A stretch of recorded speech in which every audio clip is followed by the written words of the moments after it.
જેને ભક્તિ કરવી છે, જેને સેવા કરવી છે, જેને ધ્યાન કરવું છે, જેને યોગ કરવું છે, એને એની જીવનચર્યા એ યોગ્ય રીતે બનાવી જોઈએ.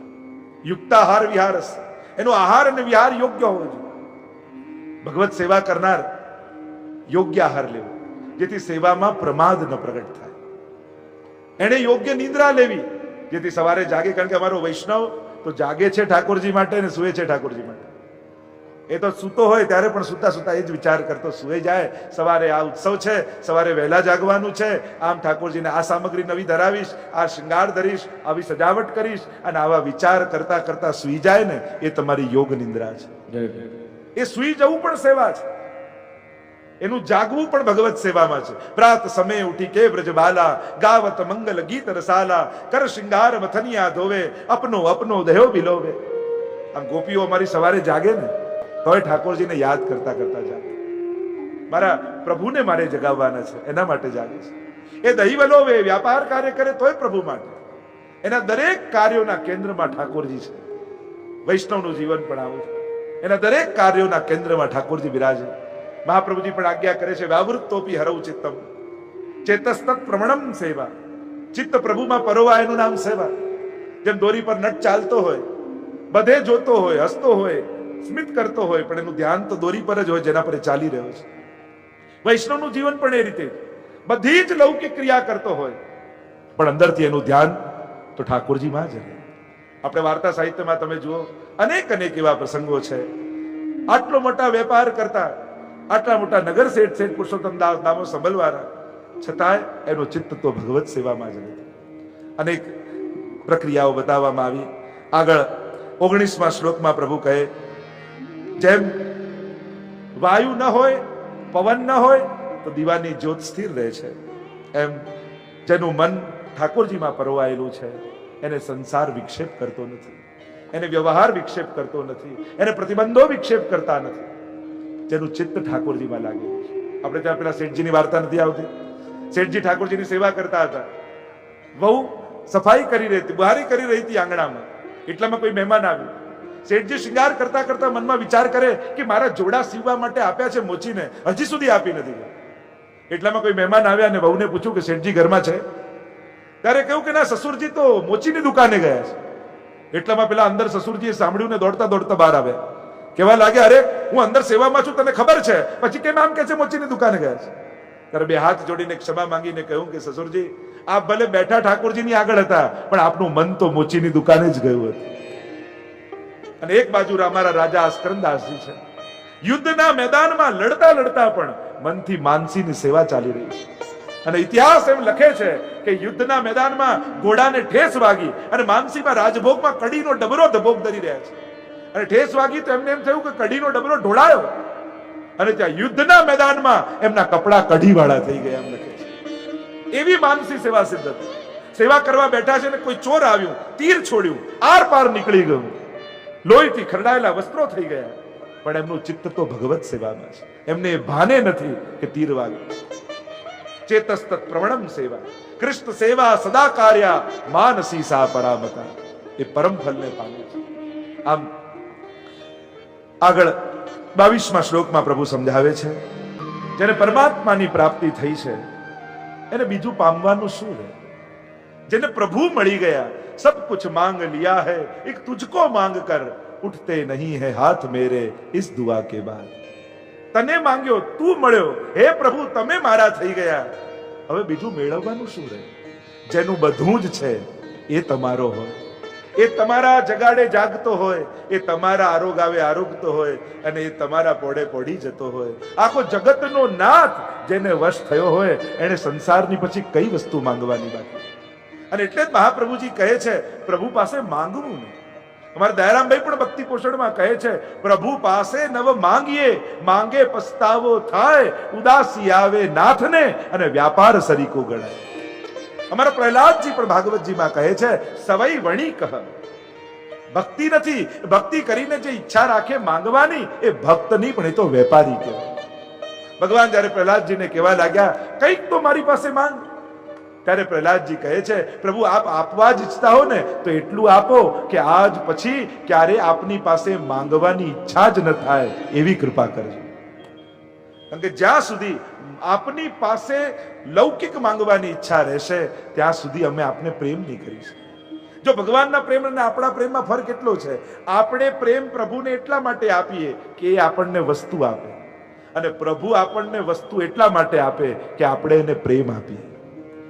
આપણો પ્રેમ વસ્તુઓ માટે છે અને ભગવાન આપેલી વસ્તુ આપણા પ્રેમ માટે છે. અને એટલા માટે અહીંયા કહ્યું કે જેને ભગવત પ્રાપ્તિ કરી, જેને પ્રભુને પોતાના કરી લીધા. એક વાર પરમાત્મા એક ભક્તના ઘરે પધાર્યા, અને ભક્તના ઘરે પધાર્યા અને આંગણામાં આવ્યા અને કહ્યું કે આ ગાડી કોની છે? ભક્તે કહ્યું પ્રભુ તમારી. અંદર આવ્યા, આ ટીવી કોનું? કે તમારું. આ સોફા કોનું? આ તમારું. આ બધો સેટ ચાંદીનો પડ્યો એ કોનો? કે આ તમારો. એમ કરતા કરતા પ્રભુ આખા ઘરમાં ફરે, દરેક વસ્તુ સામે આંગળી કરીને કહે આ કોનું? ને પેલું કે તમારું, તમારું. છેલ્લે ફરતા ફરતા સેવાના રૂમમાં આવ્યા અને ત્યાં બાલકૃષ્ણલાલજીનું સ્વરૂપ બિરાજતું હતું, અને ઠાકોરજીએ કહ્યું કે આ ભગવાન કોના? ત્યારે ભક્તે કહ્યું આ મારા છે, બાકી બધુંય તમારું, પણ તમે મારા છો. જેને ભગવત પ્રાપ્તિ કરી એને પછી કાંઈ પામવાની ઈચ્છા રહેતી નથી, એ તો પછી આપનારો થઈ જાય છે. આપણે ત્યાં વાર્તા સાહિત્યમાં અનેક અનેક એવા પ્રસંગો છે, અને મહાપ્રભુજીની પણ આજ્ઞા છે.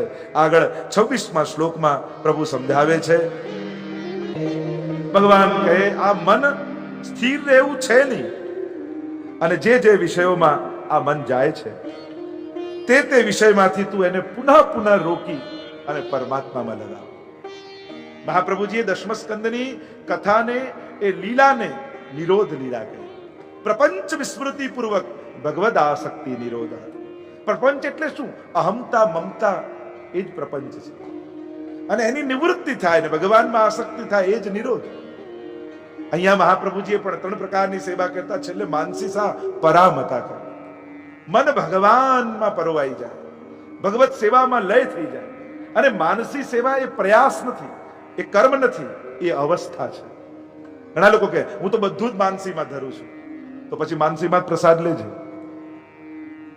માનસી એ ક્રિયા નથી, માનસી અવસ્થાનું નામ છે. માનસી સા પરામતા, તનો ઇત્તજા દ્વારા માનસીની સિદ્ધિ જીવ કરે છે. તો જ્યાં જ્યાં મન જાય, આ ઇન્દ્રિયોને લઈ જાય, તું પાછું ખેંચ, મનનો નિગ્રહ કર. જે જે તને મનને ઈચ્છા થાય ને એ પ્રભુ સંબંધી વિચાર કર. તને એમ થાય મને આ ખાવાની ઈચ્છા થઈ, એ ઈચ્છા બદલ. આ ગીતાજીની મહત્તા શું છે? કામનાઓમાંથી ભાવનાઓમાં આપણને લઈ જાય છે. અત્યારે આપણું મન કામનાના સ્તરમાં છે, એમાંથી કાઢીને ભાવનાના સ્તર પર લઈ જાય.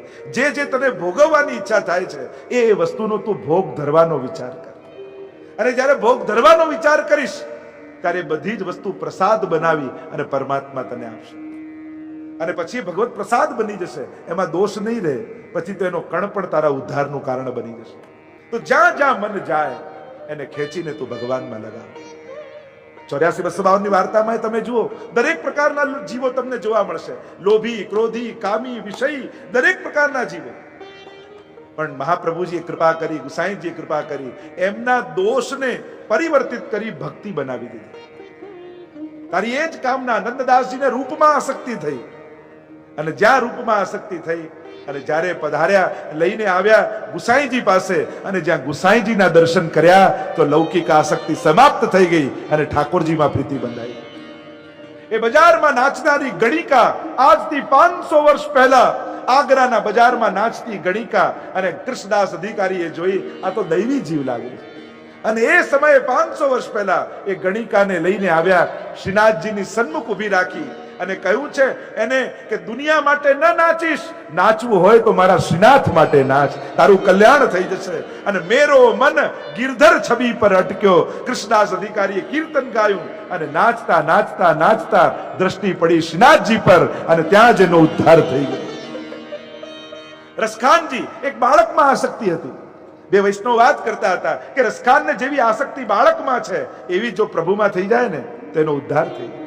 સાંભળી ગયા રસખાનજી, તલવાર ખેંચીને કહ્યું કોણ છે આ શ્રીનાથજી? પેલો વૈષ્ણવ ગભરાયો, બતાવો નહીં તો ગળું કાપી નાખીશ. એની પાગમાં શ્રીનાથજીનું ચિત્ર હતું, અને કાઢીને જ્યાં બતાવ્યું રસખાનને, અને જ્યાં રસખાનજીએ શ્રીનાથજીને જોયા, શ્રીનાથજીના જ થઈ ગયા. હવે તો પામવા છે તો આને પામવા છે. આખા બ્રજમાં ભટકે છે, દરેક મંદિરે મંદિરે જાય, શ્રીનાથજીનું ચિત્ર જુએ ને સ્વરૂપને જુએ, આ મારો શ્રીનાથ નથી. અને કોઈએ કહ્યું કે જતીપુરામાં ગિરિરાજજીની ઉપર શ્રીનાથજી વિરાજે છે, અને શ્રીનાથજીએ જ્યાં ઉપરથી દર્શન આપ્યા છે, મુક્ત બની ગયા છે. ગુસાઈજીના શરણે જઈ સદાય શ્રીનાથજી એક યવન શ્રીનાથજીના કેવા પ્રેમી થયા છે, અદ્ભુત પ્રેમ. આવા તો અનેક અનેક પ્રસંગો વાર્તા સાહિત્યમાં જોવા મળે. પેલો લોભી એટલો લોભી કે ગુસાઈજી પાસે આવ્યો ને કહેવા લાગ્યો કે સેવા તો કરવી છે, પણ એવી સેવા બતાવો કે જેમાં 1 રૂપિયાનો ખર્ચો ના થાય. અને ગુસાઈજી માનસી સેવા આપી દીધી. પણ સ્વભાવ એવો ને, એટલે માનસીમાં દૂધ ગરમ કરે છે, માનસીમાં ખાંડ નાખે, પણ કંજૂસ સ્વભાવને કારણે એને એમ લાગ્યું કે 1 મુઠ્ઠી ખાંડ વધારે પડી ગઈ, એટલે દૂધમાં હાથ નાખ્યો પાછો.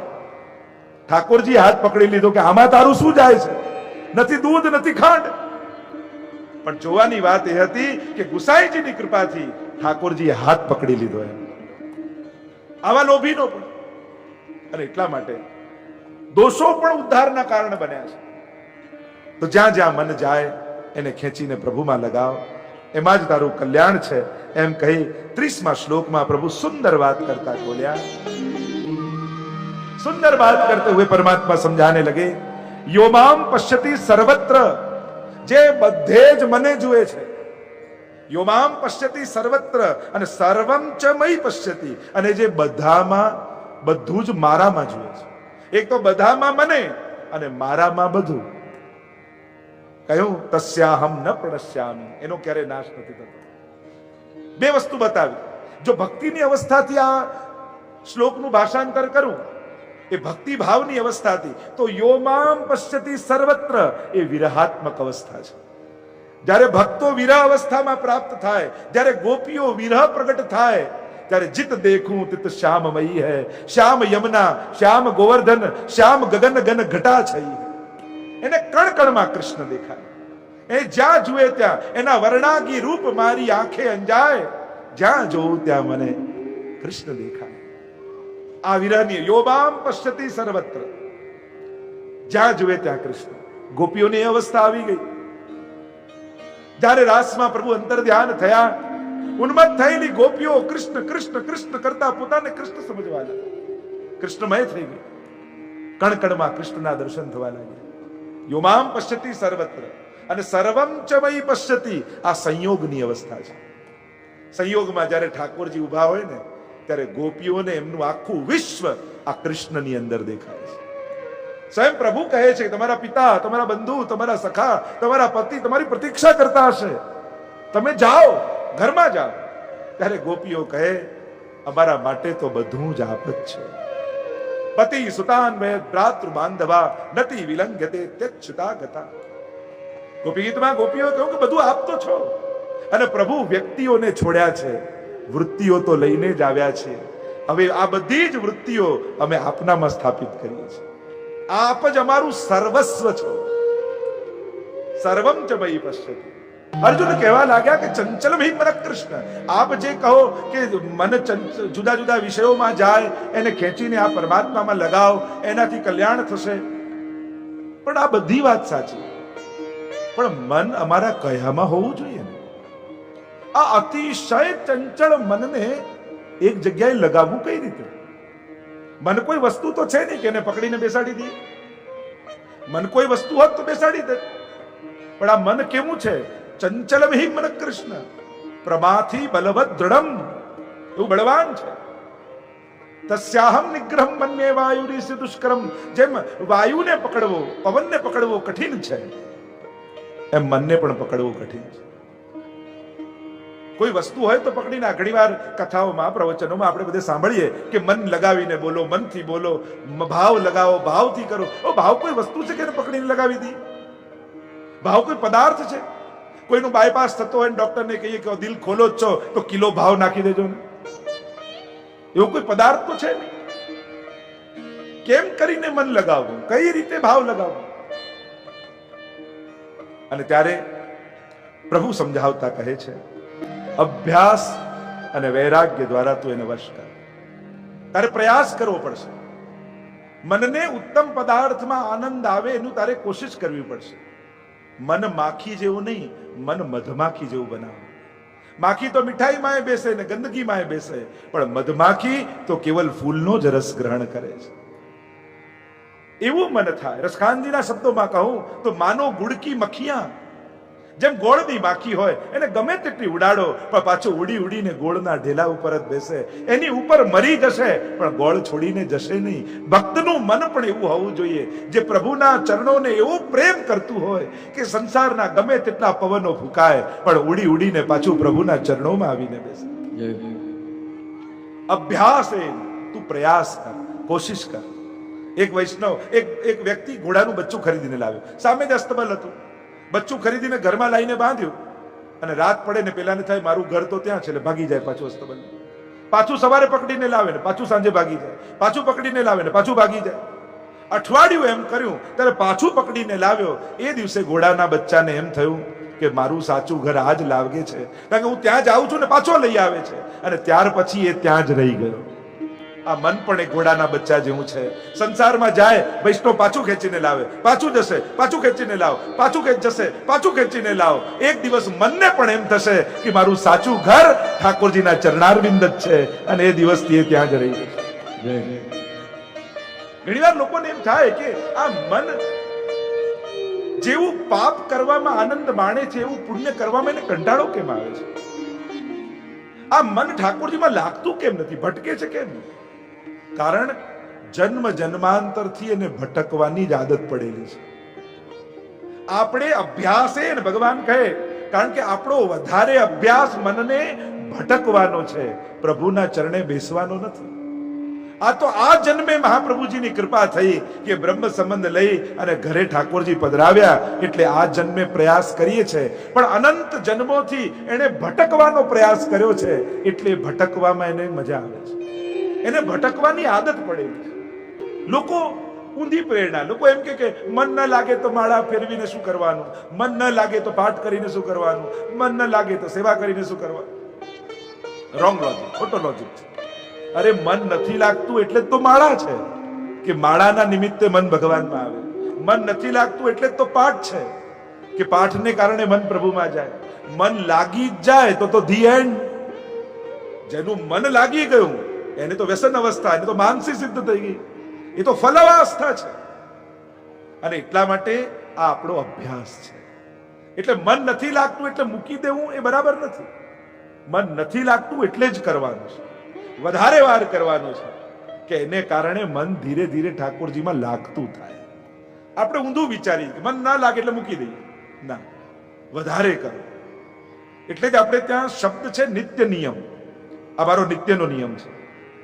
મન લાગે કે ન લાગે પણ નિત્ય નિયમ કરવાનો. કારણ કે એટલી વાર આપણો મન ઉપર વિજય થાય છે. મનને ઈચ્છા નથી છતાંય કરો છો, આપમેળે મન આવશે.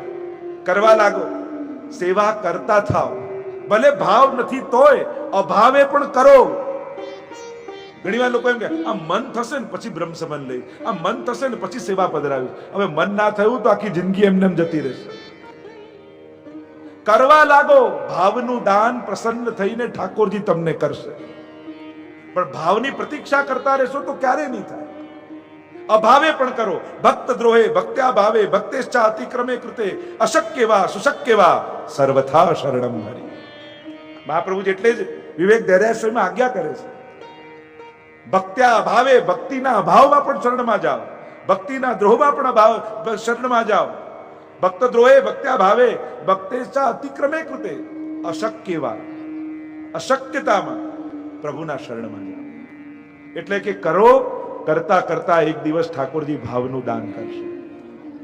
પણ ભાવની પ્રતીક્ષા કરતા રહેશો તો આખું જીવન એમને એમ જતું રહેશે. ઘણા લોકો કહે ને અમે સેવા એટલે નથી પધરાવતા કે અમને આવડતી નથી. કેટલો રોંગ લોજિક. કોઈ એમ કે મને તરતા પાકું આવડી જાય ને પછી જ પાણીને અડીશ, આ તો એવું કહેવાય.